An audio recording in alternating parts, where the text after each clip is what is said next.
สวัสดีพ่อแม่พี่น้องป้องปายเบิดทุกคนเนาะพี่น้องเอ้ยบ่พรจิถ่ายให้นาตาก้าอยู่ประเทศลาวให้เบิ่งเนาะพ่อแม่พี่น้องเบิ่งนี่เห็นบอกประเทศลาวนี่เฮ็ดไร่เฮ็ดนาบ่คือกันกับอยู่ไทยได้พ่อแม่พี่น้องเอ้ยเบิ่งเด้อนี่เห็นบ่นี่เห็นบ่นี่บ่พรก็มาถ่ายให้พี่น้องเบิ่งเนาะอยู่ประเทศลาวนี่เขาเจ้าสิเฮ็ดตะกร้าก่อนได้พ่อแม่พี่น้องเนาะอยู่ประเทศไทยเขาเฮ็ดแบบนี้บ่พ่อแม่พี่น้องเนาะฮะเห็นบ่นี่เห็นบ่นี่เพิ่นสิหว่านก้าก่อนเนาะหว่านก้าเสร็จแล้วเนาะช่วงนี้ก็เฮาก็สิมาไถหุดนาก่อนได้เนาะพ่อแม่พี่น้องอยู่ไทยเพิ่นเฮ็ดแบบนี้บ่พ่อแม่พี่น้องนี่ปกตินี่อันนี้เนี่ยเขาสิไถถิ่มไว้ก่อนเนาะเขาสิไถแบบนี้เด้อเดี๋ยวบ่พรสิให้เบิ่งเด้ออยู่ประเทศลาวเพิ่นสิเฮ็ดแบบนี้เนาะพ่อแม่พี่น้องเนาะนี่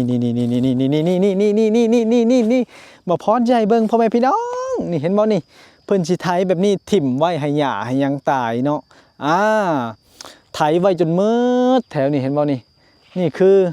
ให้นาตาก้าของบ่พรเนาะซึ่งบ่พรก็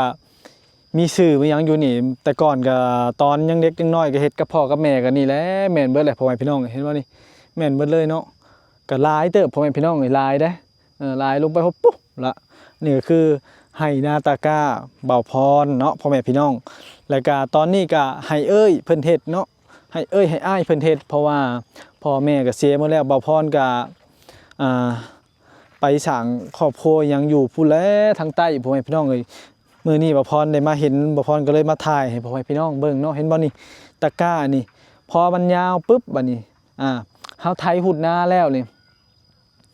ฝนตกลงมาพ่อแม่พี่น้องเฮาก็สิมาลกก้านี่ไปดำได้พ่อแม่พี่น้องเอ้ยใช้มือดำได้อยู่ประเทศลาวนะใช้มือดำเด้อบ่ได้ใช้รถดำรถยังคืออยู่ไทยได้พ่อแม่พี่น้องเอ้ยเนาะแต่บ่พรเห็นอยู่ไทยเขาเฮ็ดนาเนี่ยเขาเฮ็ดเก่งเฮ็ดง่ายเนาะพ่อแม่พี่น้องคนไทยเขาเจ้าเฮ็ดบ่คือคนลาวเนาะคนลาวเฮ็ดงานนี่สิแบบสิเมื่อยสิยากเด้เพราะว่าดำเอาใช้มือดำพ่อแม่พี่น้องเอ้ยเนาะการเฮ็ดการหยังก็ยังบ่ทันสมัยคืออยู่ไทยเนาะพ่อแม่พี่น้องอยู่ไทยนี่เพิ่นใช้รถใช้หยังแล้วเนาะพ่อแม่พี่น้องเนาะอยู่ไทยนี่เพิ่นใช้รถดำได้เนาะพ่อแม่พี่น้องเนาะใส่รถดำใส่หวานเอาเนาะนี่คืออยู่ไทยเนาะแต่ว่าอยู่ลาวนี่เพิ่นสิหวานแบบนี้ก่อนเนาะพ่อแม่พี่น้องเห็นบ่นี่หวานก้าได้นี่พ่อแม่พี่น้องเอ้ยนี่เพิ่นสิหวานให้มันยาวแล้วเพิ่นก็สิเริ่มฝนตกแล้วก็สิลกไปดำพ่อแม่พี่น้องเอ้ยนี่แหละคือให้นาตะกาบ่พรเนาะนี่แหละพ่อแม่พี่น้องเอ้ยบ่พรก็ได้มันถ่ายให้พ่อแม่พี่น้องเห็นบ่นี่บรรยากาศเนาะนี่คือบรรยากาศทุ่งไร่ทุ่งนาเด้อนี่เห็นบ่มุม360องศาพ่อแม่พี่น้องเอ้ยนี่เห็นบ่นี่เอาไงบ่พรสิถ่ายให้เบิ่งเนาะนี่เนาะอ้ายบ่พรมาเฮ็ดเนาะปกติคนหนึ่งเฮ็ดแต่ว่าเพิ่นน่ะคนที่เฮ็ดประจำเพิ่นไปทำงานอยู่ไทยเนาะแต่ก่อนน่ะเพิ่นเฮ็ดกับโผเพิ่นเนาะโผเพิ่นก็บ่ค่อยเป็นใจทำไมเนาะแบบเฮ็ดไร่เฮ็ดนาก็มีแต่ติดหนี้ติดสินเนาะเพราะว่าเพิ่นเล่นแนวแบบกินยากินหยังนะพ่อแม่พี่น้องเนาะแต่ว่าตอนนี้ข่อยเพิ่นก็ไปไทยเนาะนี่แหละทุกคนตอนสมัยยังหนุ่มยังน้อยนี่เฮ็ดไร่เฮ็ดนานี่ม่วนได้พ่อแม่พี่น้องตอนบ่พรยังน้อยเนี่ยโอ้ยเนาะคิดละอ่อนช้อนได้พ่อแม่พี่น้องคนไทยทุกคนก็ต้องผ่านจุดนี้คือกันเนาะก่อนสิทันสมัยกับปัจจุบันนี่เมื่อก่อนนี่ไทยไร่นาแถวนี้มันสิมีปลามีหยังนะทุกคนได้ปลาดุกปลาคอเนาะเขาเรียกว่าปลาขี้คาดเนาะยามคาดไร่คาดนามันก็สิเห็นนะพ่อแม่พี่น้องแม่นบ่มันก็สิเฮาก็สิไล่คุบไล่จับไล่บายเอาในขี้ดมนะในอันขี้ตมนะพ่อแม่พี่น้องนี่แหละแต่บ่พรได้มาเห็นก็เปลี่ยนแปลงไปหลายเลยทุกคนนี่แหละมาเห็นก็คิดฮอดแต่อดีตตอนเฮายังน้อยๆเนาะแม่นบ่ทุกคนแต่ก่อนตะกี้ก็ประเทศไทยก็แบบเดียวกับประเทศลาวเนี่ยเนาะทุกคนเนาะแต่ว่าปัจจุบันนี่มันก็พัฒนาไปไกลแล้วเนาะแต่ประเทศลาวก็ยังระบบก็ยังแบบยุคก่อนๆก็ยังหลายอยู่แต่ว่าอยู่ไทยเขาเฮ็ดไร่เฮ็ดนาบ่คืออยู่ลาวเลยเนาะเห็นบ่ทุกคนนี่ก็ต้องไถหุดไถยังไว้ไถขาหญ้าไว้แล้วก็พอฝนตกลงมาแล้วก้ายาวแล้วก็ลกแล้วก็ดำเลยได้บัดนี้โอ้ยเนาะได้มาเห็นนี่แหละพ่อแม่พี่น้องเบิ่งก็โหยห้องเนาะเลี้ยวลงก็คิดได้ตอนยังน้อยแต่เก่านี่ไปหาเฮ็ดหาปลาหาหยังพอมากับแปลนมื้อได้พ่อพี่น้อง เพราะว่าป่าดอนก็เริ่มหน่อยลงเลยคือบ่พอแล้วเนาะป่าอย่างตะเก่านี่ป่าหลายแต่พ่อแม่พี่น้องแถวนี่ก็เป็นป่าเป็นดอนน้ำห้วยนี่เป็นป่าเป็นหยังบ้านนี่มันแปลนหมดเลย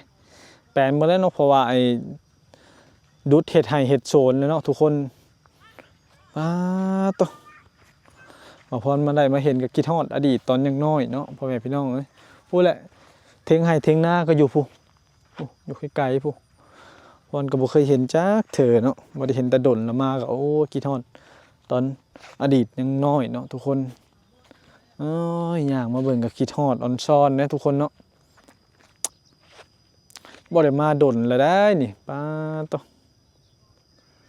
ฮ่ายเนาะคือว่าวแล้วเนาะทุกคนเนาะพอเฮาใหญ่แนวคิดแนวหยังมันก็เปลี่ยนไปได้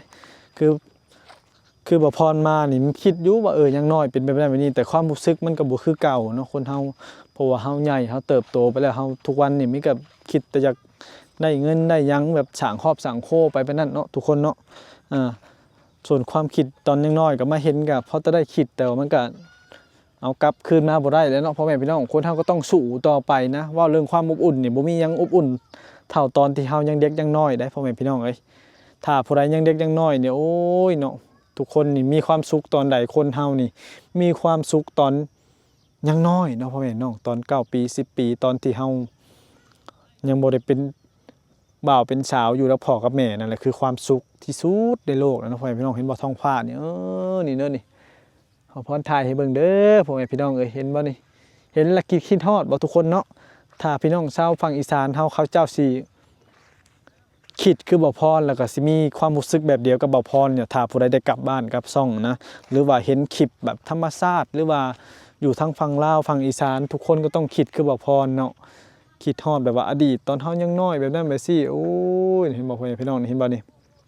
นี่อันนี้ก็ไถหุดไว้เนาะไถหุดไว้นี่ถ้าฝนตกล่มลงนี่ก็กล้าพอดำแล้วก็ลกแล้วก็ดำนะทุกคนเด้นี่เห็นบ่นี่โอ้ยเนาะโอ้ยแต่คือว่าวเลยเนาะเห็นหยังกะมันก็ยังสู่ความเจริญบ่ได้เนาะทุกคนเนาะถึงสิธรรมชาติดีส่ำใดก็